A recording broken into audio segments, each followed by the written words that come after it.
जय हिंद दोस्तों, आप सभी का स्वागत है इस स्टडी चैनल पे। दोस्तों, आज का वीडियो में हम सभी पढ़ेंगे बाल्य अवस्था में शिक्षा यानी एजुकेशन ड्यूरिंग चाइल्डहुड। तो चलिए फ्रेंड, शुरू करते हैं वीडियो को। इस अवस्था में बालक विद्यालय जाने लगता है और उसे नवीन अनुभव प्राप्त होते हैं। नवीन अनुभव मतलब होता है कि नया ज्ञान प्राप्त होने लगते हैं। औपचारिक तथा अनौपचारिक शिक्षा प्रक्रिया के मध्य उसका विकास होता है। मतलब कि इस अवस्था में क्या होता है, बालक जो है विद्यालय जाने लगता है और उसका नया ज्ञान जो है प्राप्त होने लगता है। औपचारिक मतलब होता है फॉर्मल और अनौपचारिक मतलब होता है इनफॉर्मल जो है शिक्षा प्रक्रिया के मध्य उसका विकास होने लगता है। नेक्स्ट है बिलियर जोन्स एवं सिम्पसन के अनुसार बाल्य अवस्था में ही व्यक्ति के आधारभूत दृष्टिकोणों, मूल्यों तथा आदर्शों का काफी सीमा तक निर्माण होता है। बेलियर जोन्स एवं सिम्पसन के अनुसार क्या है कि बाल्यावस्था में ही व्यक्ति के आधारभूत दृष्टिकोण, मूल्य मूल्य मतलब होता है वैल्यू तथा आदर्शों का काफी समय तक निर्माण होता है। इस प्रकार यह अवस्था जीवन की आधारशिला है। बाल्यावस्था का बात कर रहा है। शिक्षा आरंभ करने की दृष्टि से भी इसे अत्यधिक उपयुक्त माना गया है। शिक्षा आरंभ करने की दृष्टि से भी अत्यधिक उपयुक्त माना गया है, क्योंकि इस अवस्था ही से ही बालक जो है स्कूल जाना शुरू कर देता है, शिक्षा प्राप्त करना शुरू करता है। शिक्षा विकास की एक महत्वपूर्ण प्रक्रिया है। बालक के निर्माण और विकास का पूर्ण उत्तरदायित्व माता पिता, अध्यापक और समाज के ऊपर होता है। बालक के निर्माण और विकास का जो पूर्ण उत्तरदायित्व है यानी रिस्पॉन्सिबल है, किसके किसके ऊपर होता है? माता पिता के ऊपर होता है, अध्यापक के ऊपर होता है, समाज के ऊपर होता है। अतः बालक का स्वरूप निर्धारित करते समय निम्नलिखित बातों का विशेष ध्यान रखने की आवश्यकता है। पहला पॉइंट है शारीरिक विकास पर ध्यान देना चाहिए बच्चों का। Attention on physical development. बाल्य अवस्था में प्रथम 3 वर्ष यानी प्रथम 3 वर्ष मतलब कि 6 से 9 वर्ष तक शारीरिक विकास होता है। बाल्य अवस्था में प्रथम 3 वर्ष तक बालक का शारीरिक विकास बहुत तेजी से होता है और अंतिम 3 वर्ष यानी 9 से 12 वर्ष तक इसी विकास पर दृढ़ता प्राप्त करता है यानी मजबूती प्राप्त करता है।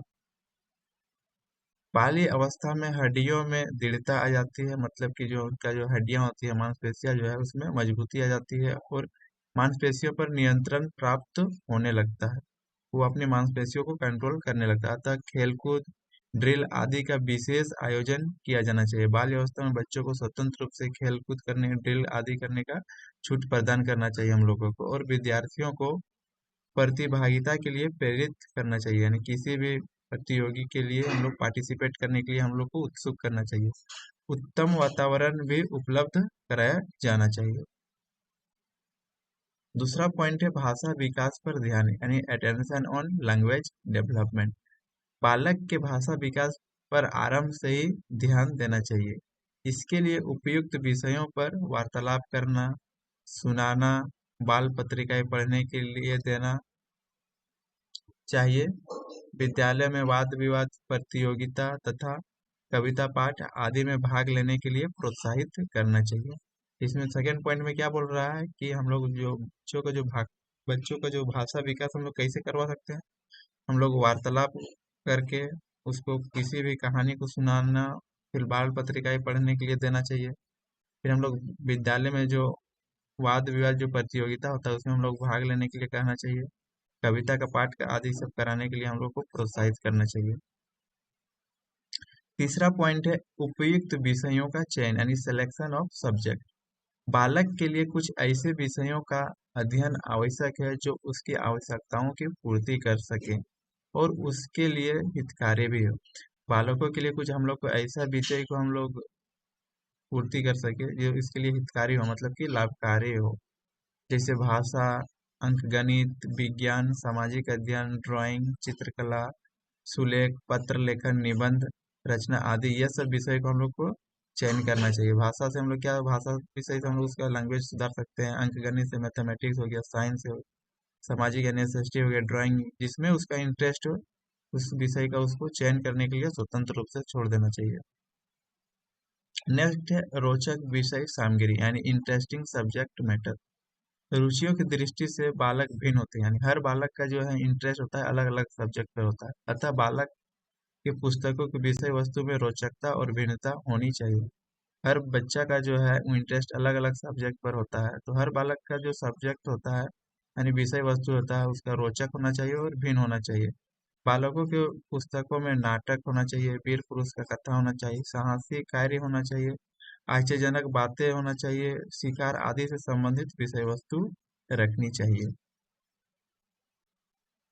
नेक्स्ट है पॉइंट नंबर 5, बाल मनोविज्ञान पर आधारित शिक्षा and education based on child psycho education. बालक बालिकाएं कठोर अनुशासन पसंद नहीं करते हैं। बाल्यावस्था में बालक क्या है, वो कठोर अनुशासन पसंद नहीं करते हैं। डांट फटकार शारीरिक दंड बल प्रयोग आदि से वे घृणा करते हैं। उसको डांटना, यदि हम उसको बल का प्रयोग करें उस पर यानी मारपीट करें तो हम लोग उसको वो घृणा करते हैं।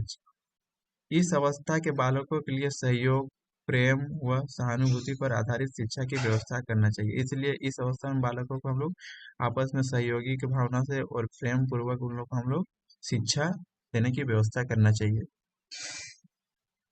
नेक्स्ट पॉइंट है खेल एवं क्रिया द्वारा शिक्षा यानी education through play and activity. बाल्य अवस्था में शिक्षण विधि रुचिकर तथा क्रिया व खेल के सिद्धांत पर आधारित होनी चाहिए, यानी कि बाल्य अवस्था में बच्चों को शिक्षा हम लोग के रुचिकार होना चाहिए और खेल के सिद्धांत पर होना चाहिए, यानी खेल खेल में बच्चों को शिक्षा देना चाहिए।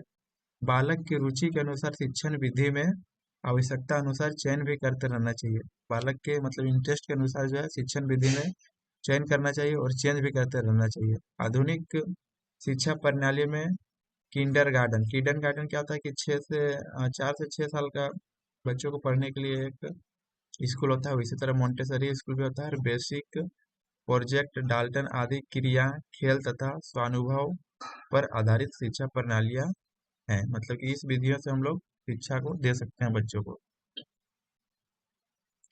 नेक्स्ट पॉइंट है जिज्ञासा की संतुष्टि यानी सेटिस्फेक्शन ऑफ क्यूरियोसिटी।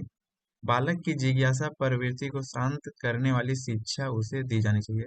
बाल्य अवस्था में क्या होता है, बच्चा जो है बहुत ही जिज्ञासा रहता है, बहुत तरह का प्रश्न पूछता है। इसलिए हम लोग का क्या है कि उसको शांत करने के लिए हम लोग उसे शिक्षा देना चाहिए, उसका हर प्रश्नों का हम लोग को उत्तर देना चाहिए। बालक में जिज्ञासा प्रवृत्ति काफी प्रबल होती है, मतलब कि वही बता रहा है कि बाल्य अवस्था में जो होता है जिज्ञासा प्रवृत्ति यानी क्यूरियोसिटी जो होता है बच्चों में बहुत ही प्रबल होती है। वह प्रत्येक नई वस्तु या नई घटना के बारे में पूरी जानकारी प्राप्त करना चाहता है। अतः माता पिता और अध्यापकों को बालकों की जिज्ञासा शांत करने का प्रयत्न करना चाहिए। नेक्स्ट पॉइंट है सामूहिक प्रवृत्ति की तुष्टि सेटिस्फैक्शन ऑफ ग्रीगेरियसनेस। बालक में समूह में रहने की प्रबल प्रवृत्ति होते हैं। बाल्य अवस्था में क्या होता है कि ग्रुप में रहना पसंद करते हैं, वह अन्य बालकों के साथ मिलना जुलना और उनके साथ कार्य करना या खेलना पसंद करता है। उसे इन सब बातों का अवसर देने के लिए विद्यालय में सामूहिक कार्यों यानी इस सब पर ध्यान देने के लिए क्या करते हैं हम लोग स्कूल में सामूहिक कार्यों और सामूहिक खेलों का उचित आयोजन किया जाना चाहिए, यानी ग्रुप में काम करने और ग्रुप में खेल खेलने के लिए हम लोग प्रोत्साहित करते हैं। पॉलसेनिक ने कहा है सामूहिक खेल और शारीरिक व्यायाम प्राथमिक विद्यालय के पाठ्यक्रम का अभिन्न अंग है, यानी कि जो पॉलसेनिक कहते हैं कि सामूहिक खेल और शारीरिक जो व्यायाम है प्राथमिक विद्यालय के पाठ्यक्रम का एक अभिन्न अंग है, यानी महत्वपूर्ण हिस्सा है बोल रहा।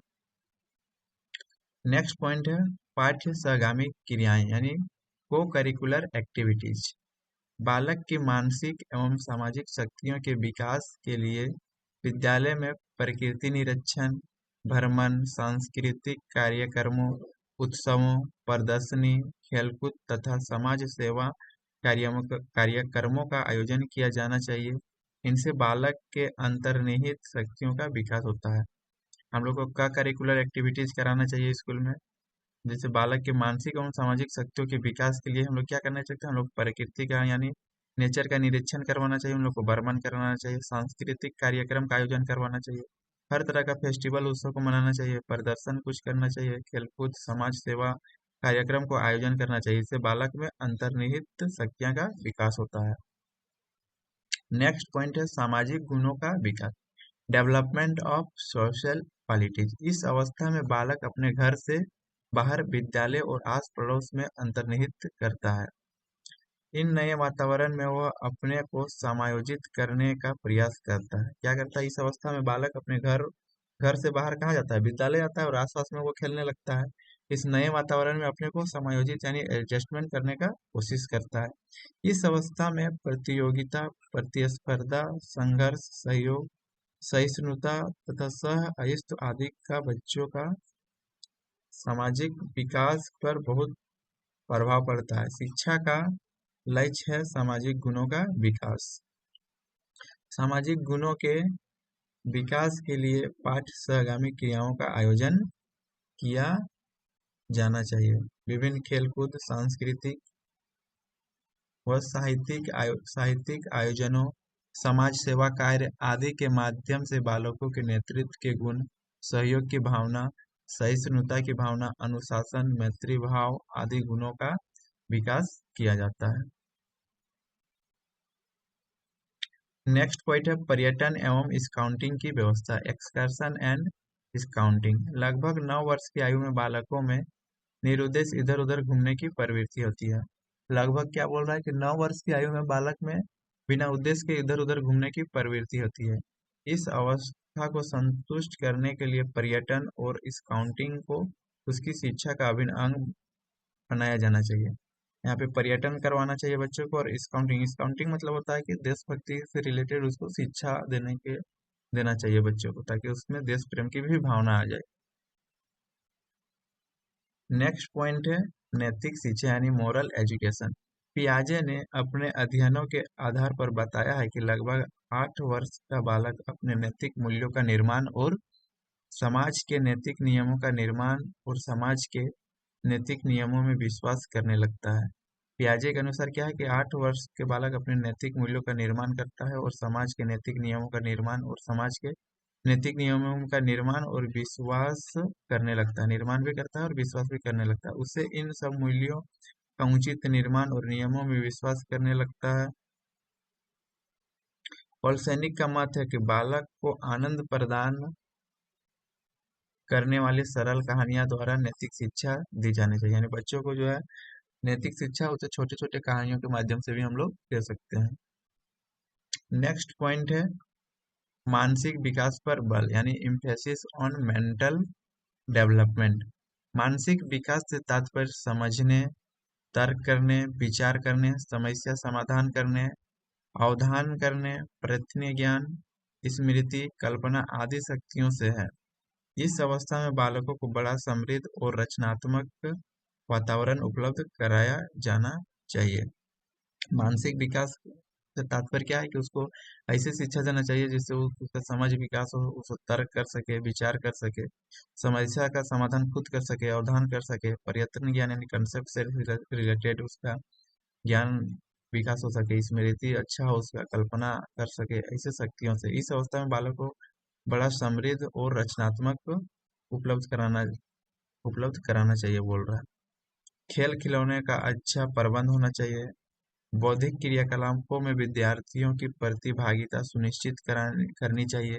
घर तथा विद्यालय दोनों स्थानों पर समस्या समाधान के लिए प्रेरित किया जाना चाहिए। तार्किक क्रियाओं में भाग लेने का अवसर उपलब्ध कराना चाहिए।